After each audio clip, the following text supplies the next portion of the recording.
Professor Murtaza, I'd like to request you to please take the session. I think it'll be interesting to get your perspective on, what you heard from Ajay and Rick in here, because these are exactly manifestations of ICT that you hope in your inclusive media project will be able to solve India's rural distress.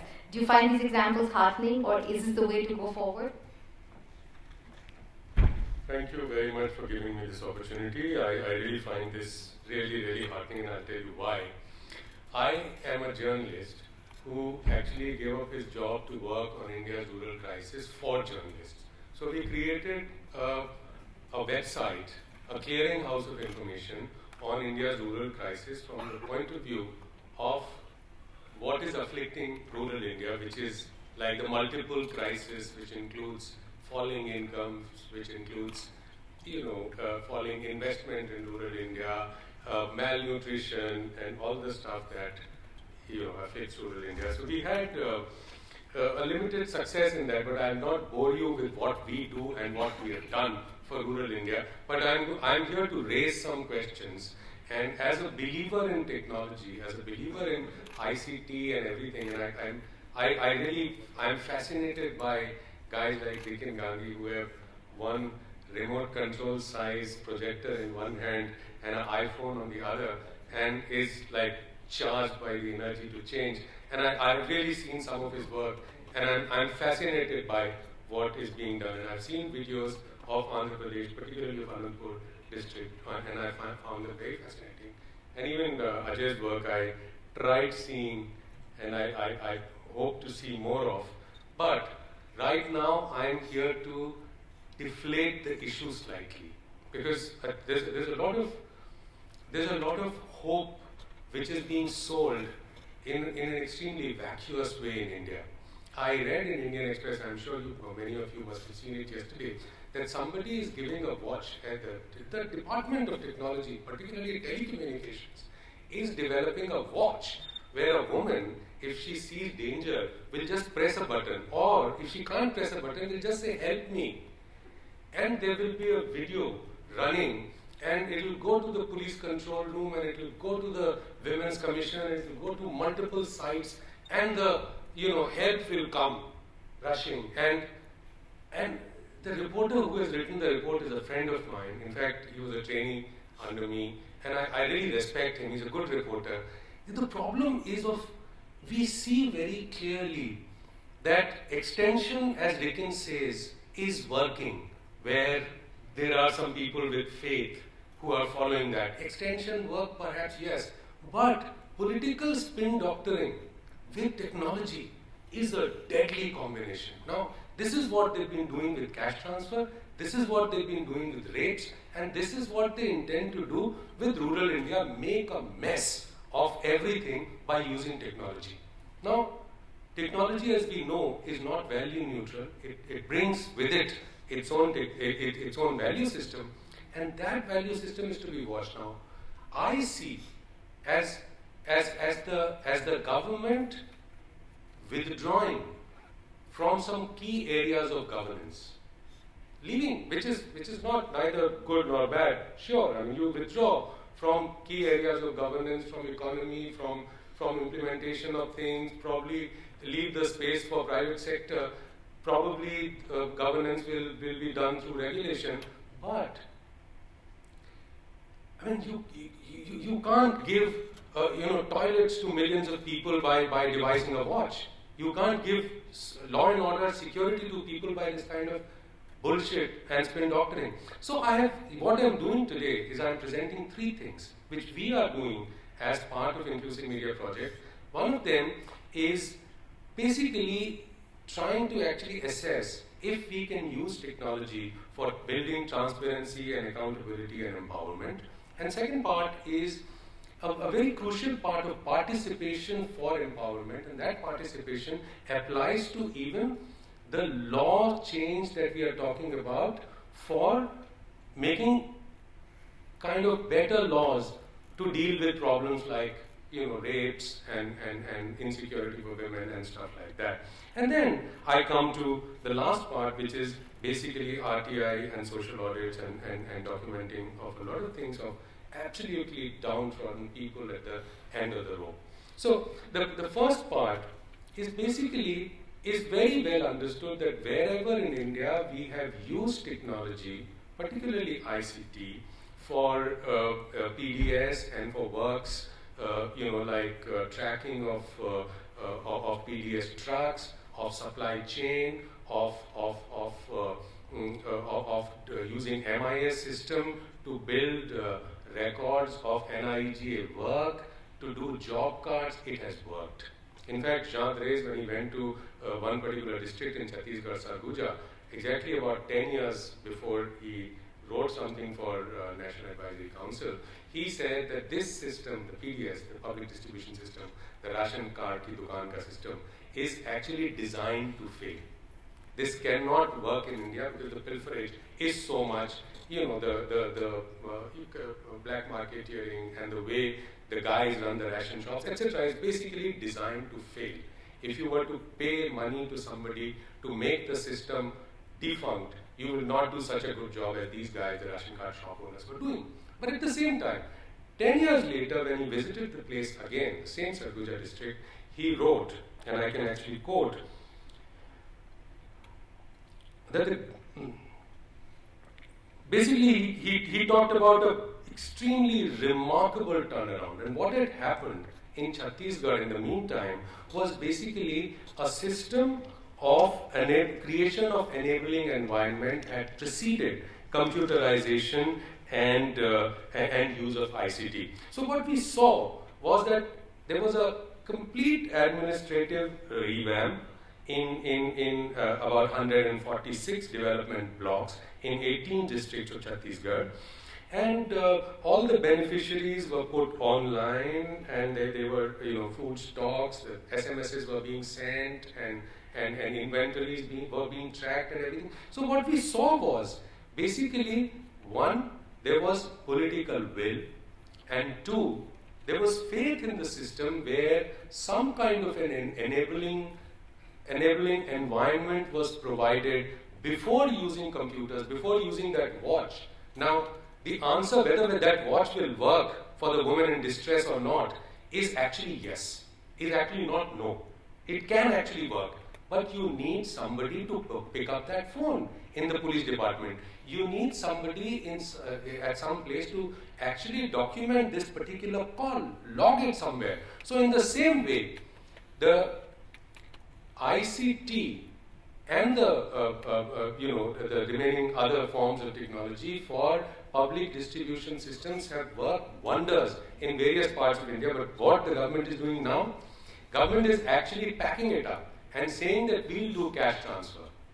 Now, there's another thing going on in rural India which I'll briefly talk about, and that is decentralization as a matrix of social change which is mandated by the Constitution of India under the 73rd and 74th Constitutional Amendment, we all know. Now, the local media, if you go to newspapers in Chhattisgarh and Jharkhand and Orissa and Madhya Pradesh and parts of UP, you will realize that they have very little idea of how the villages or the village panchayats are supposed to make their own plans. We also realize that the panchayat members themselves and the members of what is called the district planning process, the DPCs, the district plan committees, who are constitutionally mandated to make their own development plans, have even worse idea. The media has very little idea. The panchayat members have even worse idea of what their role in this is. Now, we all know that there is, it's not a question of if and but it's a question of constitutional mandate that it has to be done. And suddenly comes the cash transfer scheme, even NREGA and ICDS are all highly centralized schemes. Now what we are seeing is that where technology is being pushed, it's not being pushed through participation of the people. Now it is highly possible. Many of you would perhaps know that there is an elaborate pilot going on in Alwar district in a block called Kot Qasim about the cash transfer for kerosene. And once again, the local panchayats have absolutely no idea of how this is going to work. There is one district magistrate, there is one district supply officer, DSO, and there is a team of government officers who are on deputation here, who are being told that this is a great thing going on in your block. You will be on national map, and your collector and the team is about to get a major award. And the fact is that this cash transfer scheme in that particular block has completely failed. If any of you wants, I can actually pass on the information and the interim report which has been prepared by people. 75% of the people are saying we don't want it, please scrap it. The offtake of kerosene has completely stopped. Now, are we saying that the technology is not helping? Of course it can help, but you have to get one enabling environment to involve those people. Whose future are you talking about? Now, what is going on is typically nothing wrong with the transfer. What is going on is, number one, people who have bank accounts under NREGA can't use those bank accounts. You have to go and open a second bank account. Why? Because the second bank account is related to how much kerosene you already bought from the open market, and that is linked to how much subsidy you are going to get. Therefore, you need a second bank account. And they say it's a no-frills account, and the bank managers in many places are saying, "Bhai, aap 500 rupees rakh de. Agar 500 rupees rakhega, to account chalega, nahi to nahi chalega." I, as a senior journalist, went to a bank recently to get a draft made for my son, who's applying for admission in some university, and they made me wait for about 2 hours. And after that, they said, "It's lunchtime, sir. We are extremely sorry." They apologized and said, "Please come at 4:30. Can you imagine if somebody goes to take 29 rupees 75 paisa for the as cash subsidy for kerosene, which is already bought from the open market for 49 rupees, is going to lose a day's wages going to the bank. And then you open a second bank account. The opportunity cost in at least some parts of Port Qasim, people have been going to the bank branch, spending about 15 rupees going and 15 rupees coming back, which is not much. But if you consider that they are going to get 29 rupees 75 paisa, and they have spent 30 rupees already, and the maximum you can take the kerosene is 3 liters in a month, which is 29 into 3. Probably your subsidy is going to be less than 100 rupees. So what are we talking about?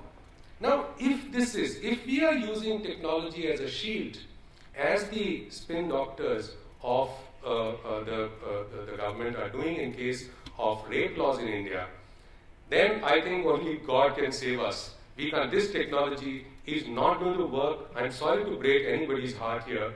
I mean, Rikin can continue and Chaturvedi ji can continue doing good work that you're doing in the areas where you're working. But as a centralized solution, using technology as a silver bullet, without giving the enabling environment, without involving people on the ground, sorry, is not going to work. It's not work anywhere in the world, and all those examples of Brazil need to be rechecked. Because in a country where 7.6% people are as desperately poor as about 32 to 35% in India, as 10 times better literacy, 10 times better other schemes, and people in much better position to take advantage of those things, because some of those schemes have been working. Cash transfer schemes have been, not the cash transfer, but the use of UID kind of systems, the identity-based, biometrics-based systems have been working for a very long time for acquiring driving licenses, for getting passports. First you do pilots, then you go to rest of the country. Suddenly what you're doing is you're giving magic bullets, using them as gimmicks in elections, and doing fraud, I think, with the people. The second thing that I'll have to stop here. The second thing I want to talk about is pre-legislative transparency. Please look at this as, through what is going on in the country today. About the rape laws, the whole country needs, better laws. Everybody's talking about, let's not talk about the lunatic fringe, which is talking about, cutting those people into pieces and hanging them on India Gate without a trial. But everybody's saying that we need better laws. And for those, and how are the laws passed here without participation? Just two small examples. Last year, we were looking at some of the laws, how much time they've taken in getting passed. About 15 laws were passed in 15 minutes flat. There were another 6 or 7 laws in the budget session of 2011 which were passed in 2 minutes. And the tinkering that goes on in the writing of those laws, in the passing of those laws, is so ridiculous that just one example will suffice. I'll not have to elaborate more. Last 10 years, all the laws that have been made, presented and passed in the legislature of Haryana have not had a minute's discussion. Not a minute's discussion. And by the way, most other states in the country are similar to Haryana rather than similar to any other place where even 15 minutes or 20 minutes discussion on an average has taken place on laws. So, there is once again, technology can really help in a country where you need to reach out to millions of people to give their feedback on laws. There is a seed bill in the works, there is a rape bill in the works, there is a Lokpal bill in the works.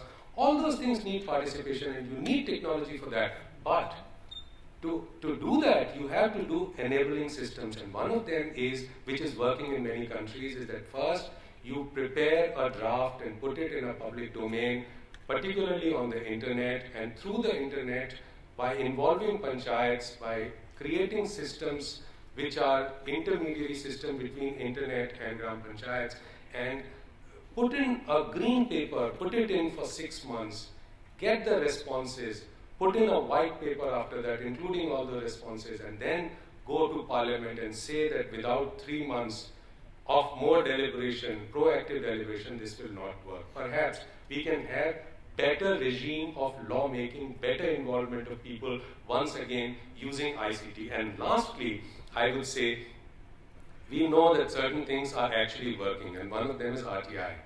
And we all know that Section 4 of RTI. Now, a lot of officers, I know that a lot of government officers are here, they know the value of Section 4 of RTI, where we say that proactively information has to be disclosed even before somebody having asked for it. So that makes it very simple that all those things which are like classified and which have under kind of national security perspective, you're not supposed to disclose them except those, put everything else on the public domain. Now that will help a lot in the same way as MIS system in NREGA is working very well. I probably don't have much time, so in the end I would say that please do not use technology, particularly ICT, as a magic bullet. It has not worked anywhere, it will not work in India, and what the spin doctors of this government are doing is that they are calling the Port Qasim experiment already a thundering success, whereas it is a complete miserable failure. Now, I am not one of those activists who take a jhanda of anti-GM, anti-this, anti-technology. No, sir, we are for technology, but we believe that this technology cannot be thrust upon us without giving us governance by withdrawing from basic systems of governance. Sorry, this will not work. Thank you. Thank you so much, Dr. Mudgal. That was important for us to have the nuanced sense of hope and exactly what we need to do.